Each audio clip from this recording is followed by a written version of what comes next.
भले ही शरीर सड़ना शुरू हो गया हो, पूरी तरह से मरने से पहले सैल्मन को अभी भी उस स्थान पर लौटने के लिए ऊपर की ओर तैरना पड़ता है जहां वे पैदा हुए थे। यह सैल्मन के जीन में उकेरा गया एक अपरिवर्तनीय मिशन है और इस दुखद वापसी यात्रा में उनका समर्थन करने का एकमात्र कारण दौड़ की निरंतरता है। वृत्ति से प्रेरित 500 मिलियन से अधिक सैल्मन विशाल महासागर में इकट्ठा होंगे। उन्होंने बिना किसी हिचकिचाहट के घर लौटने के लिए हजारों किलोमीटर की यात्रा शुरू की। समुद्र में भटकने वालों के रूप में सैल्मन में प्रकृति में एक चमत्कारी नेविगेशन क्षमता होती है। बाहरी वस्तु सहायता की कोई आवश्यकता नहीं है, कोई मार्ग अंकन नहीं है। वे 180 मिलियन वर्ग किलोमीटर के विशाल समुद्र में अपने गृह नगर की दिशा को सटीक रूप से लॉक कर सकते हैं। जिस क्षण वे मीठे पानी की नदी में घुसने के लिए संघर्ष करते हैं, वे सक्रिय रूप से खाना बंद कर देंगे। तब से वे आधिकारिक तौर पर घर के खतरनाक रास्ते पर चल पड़े हैं। जीवन और मृत्यु की पहली परीक्षा चुपचाप उतरी। नदी दौड़ी और दहाड़ने लगी। नदी के किनारे भूरे भालू हैं जो पूरे साल भूखे रहते हैं। समुद्र के पार लंबे ट्रैक ने पहले ही सैल्मन की अधिकांश शारीरिक शक्ति का उपभोग कर लिया है। भले ही मैंने धारा के खिलाफ संघर्ष करने की पूरी कोशिश की,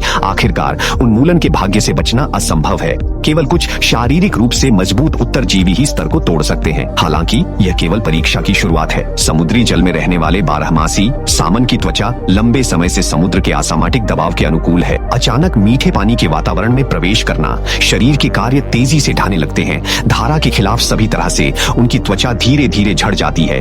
पूरा शरीर टूटे हुए घावों से ढका हुआ है। फिनिश लाइन तक पहुंचने के लिए शेष ऊर्जा पर भरोसा करने के लिए सैल्मन हीमोग्लोबिन को संश्लेषित कर। मुझे पता है कि आप लोग नहीं करते, वीडियो देखते हो लेकिन सब्सक्राइब नहीं करते। लाल कलर का बटन नहीं से दबाओ, जल्दी दबाओ, जल्दी दबाओ, फिर मैं शुरू करूँ। दबा दो, जल्दी दबा दिया, घंटी में दबा देना। के लिए पागल होने लगता है। पूरा शरीर खून से सना हुआ है। टूटा हुआ शरीर आगे बढ़ने के आत्मविश्वास में बदल गया। वे अंतिम शारीरिक फिटनेस को निचोड़ते हैं। गृहनगर की दिशा में बिना किसी रुकावट के भागते हुए महीनों की कठिन ट्रेकिंग के बाद शेष सामन अंततः स्पॉनिंग ग्राउंड के पास पहुंच गया। ये शोल उनके जीवन का शुरुआती बिंदु है।